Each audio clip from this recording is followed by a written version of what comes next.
بسم اللہ الرحمن الرحیم۔ اللہ کے نام سے شروع جو نہایت مہربان ہمیشہ رحم فرمانے والا ہے۔ سبح اسم ربک الاعلی۔ اپنے رب کے نام کی تسبیح کریں جو سب سے بلند ہے۔ الذی خلق فسوى والذی قدر فہدی۔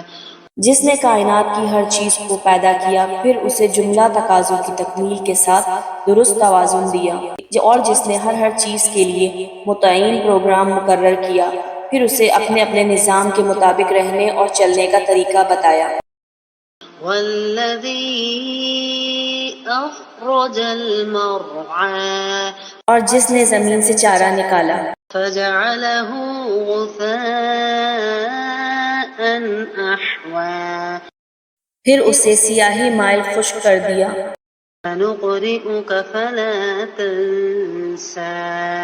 اے حبیب مکرم، ہم آپ کو خود ایسا پڑھائیں گے کہ آپ کبھی نہیں بھولیں گے، إلا ما شاء الله إنه يعلم الجهر وما يخفى۔ مگر جو اللہ چاہے، بے شک وہ جہر اور خفی یعنی ظاہر و پوشیدہ اور بلند و آہستہ سب باتوں کو جانتا ہے۔ ونيسرك لليسرى۔ اور ہم آپ کو اس آسان شریعت پر عمل پیرا ہونے کے لیے بھی سہولت فراہم فرمائیں گے۔ فذكر إن نفعت الذكرى۔ پس آپ نصیحت فرماتے رہیں بشرط یہ کہ نصیحت سننے والوں کو فائدہ دے۔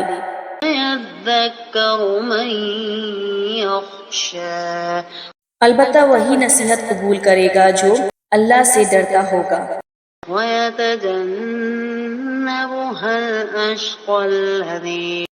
اور بدبخت اس نصیحت سے پہلو تہی کرے گا الذي يصلى النار الكبرى۔ جو قیامت کے دن سب سے بڑی آگ میں داخل ہوگا، ثم لا يموت فيها ولا يحيا۔ پھر وہ اس میں نہ مرے گا اور نہ جیے گا۔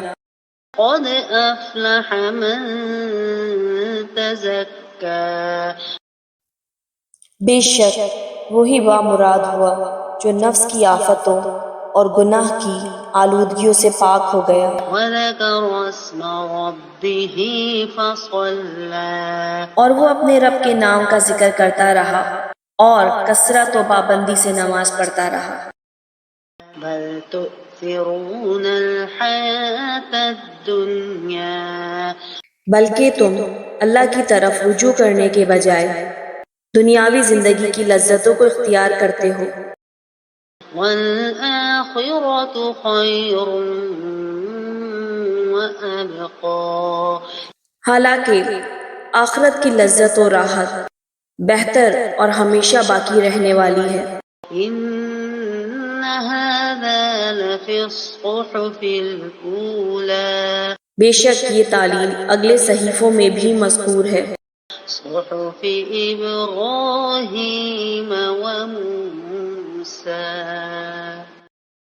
جو ابراہیم اور موسیٰ علیہ السلام کے صحائف ہیں۔